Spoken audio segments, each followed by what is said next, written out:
ರಾತ್ರಿನೇ, ಅದುವೇ ಪ್ರಥಮ ರಾತ್ರಿ ಎನ್ನುವ ಹಾಗೆ ಹೇಳಿದ್ರು. ಇಂದು ನಮ್ಮ ಪ್ರಥಮ ರಾತ್ರಿ. ಯಾವ ಸಂದಿಗ್ಧ ಸ್ಥಿತಿಯಲ್ಲಿ ನಾವು ಮದುವೆ ಆದರೂ ಸಹ ಗಂಡ ಹೆಂಡಿರು ಸುಳ್ಳಲ್ಲ. ಈ ಹೊತ್ತು ನಾನು ತಂದಂತಹ ಈ ಕ್ಷೀರವನ್ನ ಸೇವಿಸುವುದರ ಮೂಲಕ ನನ್ನನ್ನು ಕ್ಷಮಿಸಿದ್ದೇನೆ ಎನ್ನುವ ಹಾಗೆ ಒಂದು ಮಾತಾಡಿದ್ರೆ ಸಾಕು. ಕ್ಷೀರವನ್ನು ಕೊಡುವಂತೆ ನಡೆಯುತ್ತಾನೆ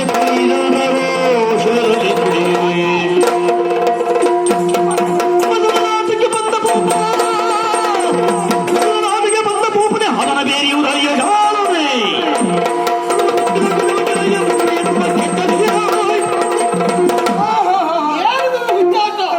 ಮಗನ ನಾಟಕ್ಕೆ ಬಂದ ಭೂಪತಿ ಏನು ಅರ್ಥ ಆಗುದಿಲ್ಲ ಅಂತ ಮಾಡಿದ್ಯಾ?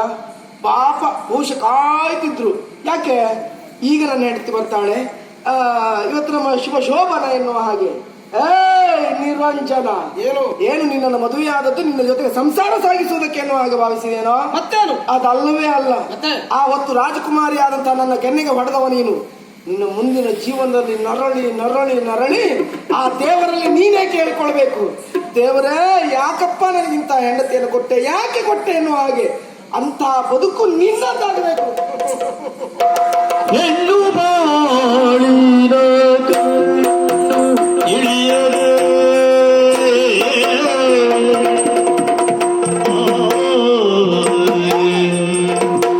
ಹೆಣ್ಣು ಬಾಳಿನ ಕೊಂಡು ತಿಳಿಯದೆ ಮುನ್ನುಗೂಡಿಸಲೇ ಭಾಗ್ಯವು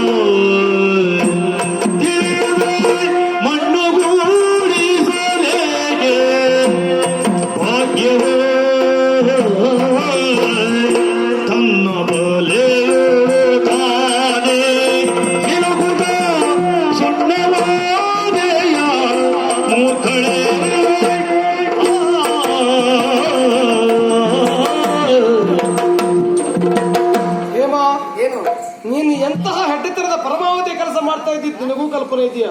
ಏನು? ಪ್ರಥಮ ರಾತ್ರಿ ದಿವಸದಂದು ನಮ್ಮ ಬದುಕಿನ ಅಮೂಲ್ಯವಾದ ಕ್ಷಣವನ್ನು ಹಂಚಿಕೊಂಡು ಬದುಕಬೇಕಾದ ಈ ಶುಭ ಕ್ಷಣದಲ್ಲಿ ನನ್ನ ಬದುಕನ್ನು ಸರ್ವನಾಶ ಮಾಡೋದಕ್ಕೆ ಬೇಕಾಗಿ ನೀನು ಪ್ರಯತ್ನಿಸ್ತಾ ಇದ್ದೀಯಾ? ಹೌದಾ? ಒಂದು ವಿಷಯ ಚೆನ್ನಾಗಿ ನೆನಪಿಟ್ಟುಕೋ. ಯಾವುದು? ನಾನು ಬೀಳುವುದಕ್ಕೆ ಒಂದು ಹೊಂಡವನ್ನು ನೀನು ತೋಡ್ತಿ ಅಂತಾದ್ರೆ ಆ ಹೊಂಡದಲ್ಲಿ ನೀನೇ ಬೀಳುತ್ತಿ ಎಂಬುದಕ್ಕೆ ಅನುಮಾನ ಇಲ್ಲವೇ ಇಲ್ಲ.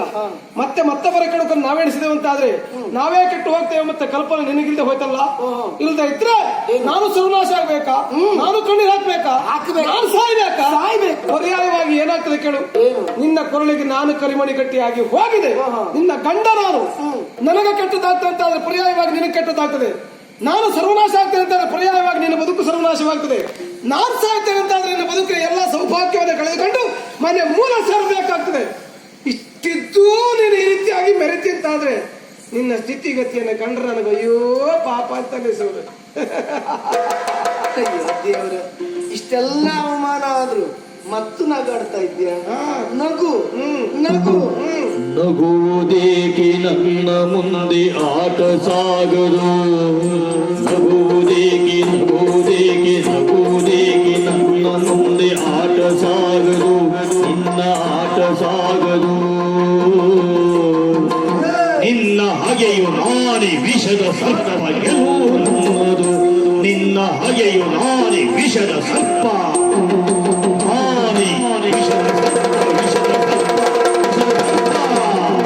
ಗೆಲುವು ನನ್ನದು, ಸೋಲಿಲ್ಲದು. ಗೆಲುವು ನನ್ನದು, ಆಟ ಸಾಗದು. ಗೆಲುವು ನನ್ನದು.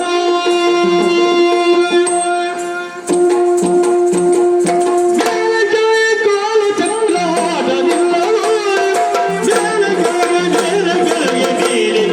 ಕಾಲ ಚಕ್ರ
ಇಂದು ಪ್ರತೀಕಾರದ ದ್ವೇಷವನ್ನು ತೀರಿಸಿಕೊಳ್ಳಿಕ್ಕೆ ಬಂದಿದ್ದೀಯಲ್ಲ, ಹಿಂದೆ ಬಂದ ಹಾಗೆ ಹೋಗುವುದಲ್ಲ, ಕೊಂದು ಕಳ್ತೆ ನಿನ್ನನ್ನು.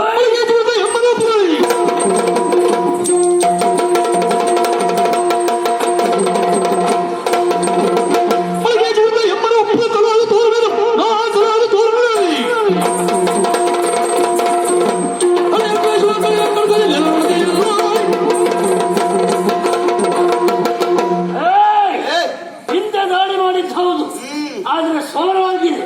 ಅಂದು ದುರ್ಬಲರು ನಾವು. ರಾಜ್ಯವನ್ನ ಬಿಟ್ಟು ಓಡ್ತೀಯೋ ಸಾಯ್ತೀಯೋ? ಇವುದೆಲ್ಲ ಪೆಟ್ಟು.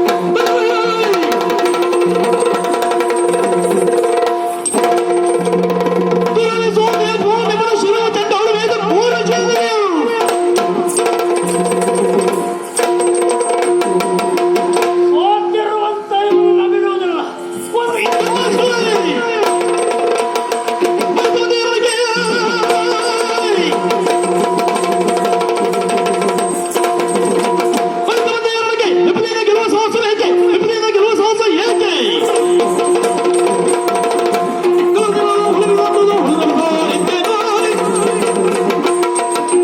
ಸಂತ ಅಂದವನೇ, ಏ ಭಸ್ಮಾಸುರ ಸಂತ ಅಂದವನೇ, ಇಲ್ಲಿಗೂ ಬಂದಯ್ಯ.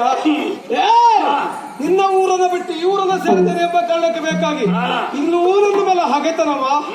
ಏ ಧೂಮಕೇತುವೆ, ಈ ಧೂಮಕೇತುನು ಉಚ್ಚಾಟಿಸುವುದಕ್ಕೆ ಇದ್ದವನು ನಾನು ದೊರೆ ಮೇಲೆ ಕೈ ಮಾಡಿ ಕಡಿದು ಹಾಕ್ಯಾನು.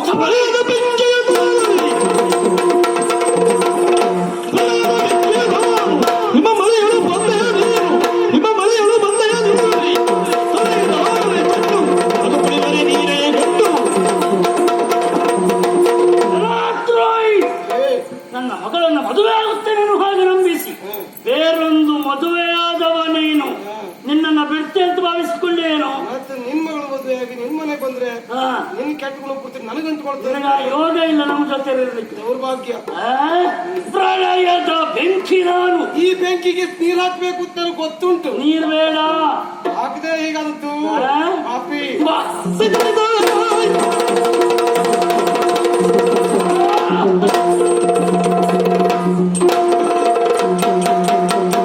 ಅಯ್ಯೋ ನಿರಂಜನ, ನಿನ್ನ ವ್ಯಕ್ತಿತ್ವ ಎನ್ನುವಂತದ್ದು ಚಿನ್ನದ ಹಾಗೆ. ಚಿನ್ನವನ್ನ ಬೆಂಕಿಗೆ ಹಾಕಿದಷ್ಟು ಕೂಡ ಹೊಳಪೆನ್ನುವುದು ವೃದ್ಧಿಯಾಗ್ತದೆ. ನಿನ್ನ ಧೈರ್ಯ ಸ್ಥೈರ್ಯ ಎನ್ನುವಂತಹ ಚಿನ್ನವನ್ನ ಸಂದಿಗ್ಧತೆ ಎನ್ನುವಂತಹ ಬೆಂಕಿಗೆ ಹಾಕಿ ಸಹಾಯ ಎನ್ನುವ ಹೊಳಪಿನಿಂದ ಬೆಳಗುತ್ತಾ ಇದ್ದೀಯ. ನನ್ನನ್ನ ಅದಷ್ಟು ಬಾರಿ ಪ್ರಾಣಾಪಾಯದಿಂದ ಪಾರು ಮಾಡಿದವ ನೀದ್ದೀಯ. ನನ್ನ ಮಗಳ ಬಾಳ ಪಲ್ಲಕ್ಕಿಯನ್ನ ಏರಿದವ. ಈ ಊರಿನ ಹಂಸ ಪಲ್ಲಕ್ಕಿಯನ್ನ ಏರುವ ಶಕ್ತಿ ಸಾಮರ್ಥ್ಯ ನಿನಗೆ ಉಂಟು. ನಾನೇ ಕೊಡಿಸೋರಿದ್ದೆ.